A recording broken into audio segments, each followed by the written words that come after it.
Hi, I'm Ashley Rickenbach. I'm one of the owners of Schlee's Gourmet Bakery and Bottle Shop. What motivated your move from Texas to Springfield, and what differences or surprises have you seen starting or doing business here?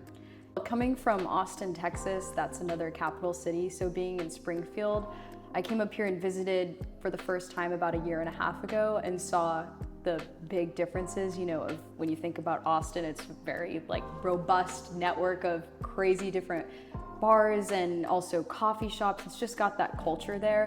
So coming to Springfield, I feel like there were a couple things missing in that regard, but it's such a cool city that I feel like it has that potential. I mean, people are here for Abraham Lincoln, also just the nice nature and bike paths, walking trails, things like that. It's definitely here.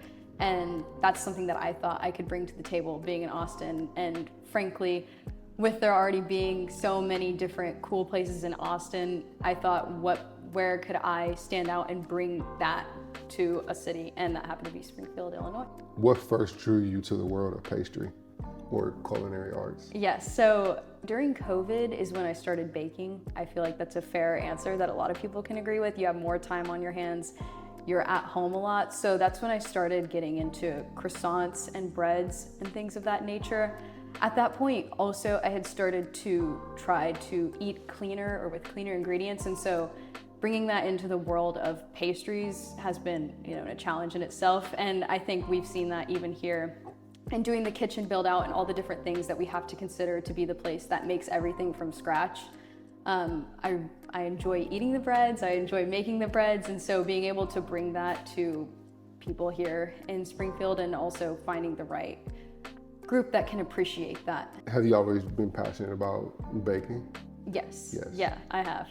Not necessarily always good at it, but then, you spend a lot of time just over and over again with the same recipe and realizing that, okay, this is not gonna work, let's just keep trying. And sometimes you will find a loaf of bread that you made is as dense as a brick, and then you try it again and it might work, and then you kind of figure out your way. So it's honestly a bit of experimenting, which I would say is the same for coffee, which is another component of Schlee's. What made you choose this location in downtown Springfield? It used to be a hair salon. Schlee's is currently located on 6th Street, which happens to be right across from Maldner's, one of the oldest restaurant actually on Route 66. It's also down the street from the old state capitol and about 4 blocks east of the new capitol. So I mean, everything is here. There's tons of office buildings, people, and one thing that I've realized is during construction and being here, you just see so many people walking by, and it's great for people watching, but there's plenty of people that are walking to get their lunch or their coffee break during work. So it's really centrally located in Springfield, and I do think the environment is good to bring people back in for downtown business. I think that's something that when we spoke to people in the city, they said, we want to bring more people back downtown, that during when that mall was built on the west side, business started to move there a little bit, and people just have not gotten in a groove of coming back downtown. And so Schlee's is in the perfect spot to make that happen. What have been some of the biggest challenges so far, like permits, renovations, supplies, or anything like that? All of the above. Yeah. But definitely permitting and also just configuring the space, because as you said, it was a hair salon before.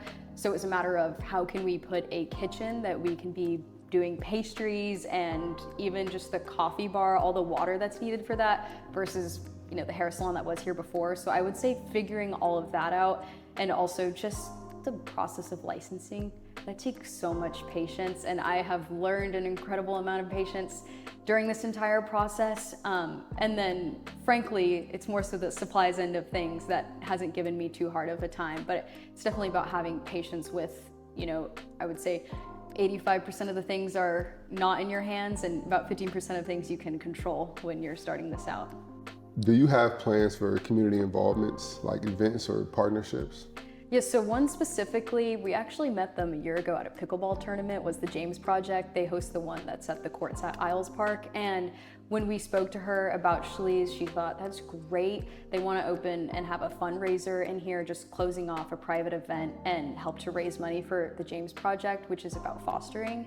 And specifically speaking on the community, that is to do with us coming in here and just, this was an empty space for a year and a half. So us being here just brings more people downtown, and we want them to know, like, this is a place for community. We do have a private meeting room too. Like if you have just a meeting that you want to have, even Bible studies, whatever kind of groups, like we have the space for you and we want you to be here. And so we just want to foster that community. How do you plan to balance growth with maintaining quality craftsmanship with your food? Well, with Schlee's, we're focusing on our few items that we're going to be carrying. So that's 6 to 8 different baked items per day, but everything is made in-house. And that's a promise that we're never going to sacrifice for volume.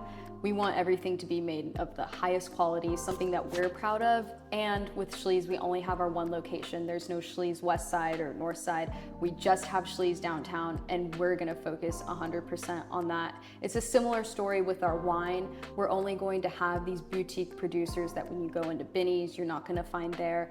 And we're gonna focus on, hey, do we know this producer already? Let's carry their stuff so we can tell people their story, and everything means more when it's intentional.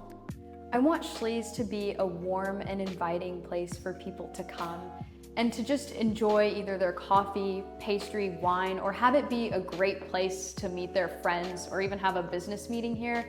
We just want to be the place that knows craftsmanship and gives you a great experience and wants you to come back again.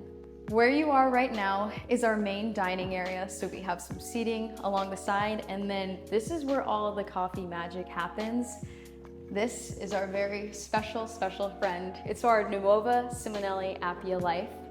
It is a wonderful espresso maker, so lattes, you name it, it's right here. Back over here, we also have our drip coffee, and one of our most special things is our wine wall that we're working on right now. We plan to open on Monday, September 29th, and so you'll be able to see a full loaded wall of wine that you can come and check out, and we have 3 sommeliers on staff, so whatever questions you have, we'll be able to answer it for you. Coming back into this room is the tasting room. We have Abe at the end of the hallway. It's a nice, cozy room to hold your meetings, meet with people. Also, if you just need some quiet downtime on your work, it's a perfect place to be. Now we'll come down this hallway to see where all the pastries are made. Here it is. We have our double stack Unox ovens. They have way more technology than we will ever probably get to use. And right here on this table, your croissants will be rolled out, your cinnamon buns, everything, it'll be right here.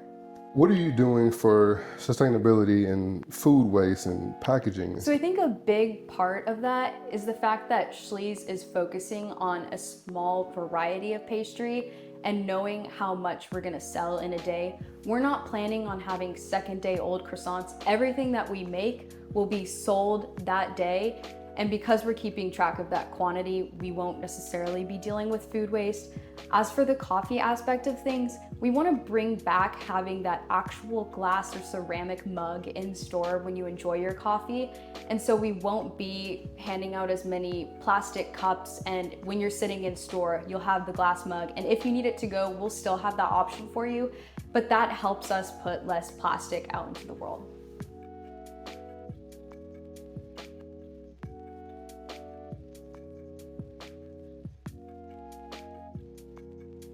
What would be your advice for anybody wanting to start a business? Okay, that's a big jump for anybody to make. So first, I would understand that you need to have anything that you could possibly think of planned out, but also understand that so much of that is going to change. You can try to control as much as possible, but there are just going to be so many obstacles that will come up, and you really just need to be able to roll with the punches.